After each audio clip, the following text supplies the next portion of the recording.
мавзеи сарихосори ноҳияи балҷувон табиати зебою назаррабо дорад ва нигоҳубини ин гӯшаи диёр ба уҳдаи муассисаи давлатии хоҷагии ҷангали сарихосор мебошад. дар баробари нигоҳубини ҷангалзор ва паррандагони нодиру ҳайвоноти ваҳшӣ, кормандони муассиса ҳамасола тибқи нақша майдони боғотро васеъ намуда ҷангалзорро барқарор месозанд. тибқи нақшаи агентии хоҷагии ҷангал мо дар 3 соли охир зиёда аз 45 гектар боғҳои мевадиҳанда, аз он ҷумла нок, себ, зардолу, шафтолу ва дигар намуд меваҳои дарахтони мевадиҳанда бунёд кардем. зиёда аз 40 гектар барқарор ҷангалҳоро барқарор кардем.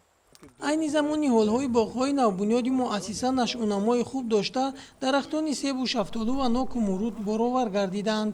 дар ин заминҳо кормандони муассиса обчакориро низ ба роҳ монда, картошкаю пиёз, каду ва дигар намуди сабзавот кишт кардаанд.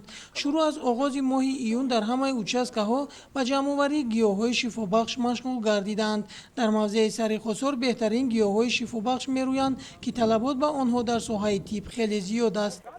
хоҷагии ҷангал тибқи нақша имсол 500 кило гиёҳи шифобахш нақша дорад, ки мо ҳаракат мекунем. Азбаски имсол сол сербориш омад, мо ҳаракат мекунем ки боз зиёдтар гиёҳи шифобахш ҷамъоварӣ намоем, чунки имсол дар ҷамоати мо корхонаи коркарди гиёҳи шифобахш ба кор дароварда шудааст. мо бо он шартнома дорем ва имсол ният дорем ки зиёда аз 500 кило гиёҳи шифобахш ба он тибқи шартнома диҳем.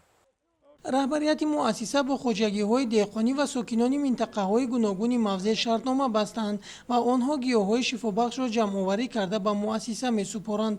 мутахассисон ба сокинон тарзи ҷамъоварӣ ва хушконидани ҳар як намуди гиёҳро омӯхтаанд. дар фасли тирамоҳ бошад, аз ҷангалзор мева ва чормағзу бодом ҷамъоварӣ мекунанд. ширинҷон Сафарзода, Сайфиддин Исмоилов аз ноҳияи Балҷувон барои барномаи Навид.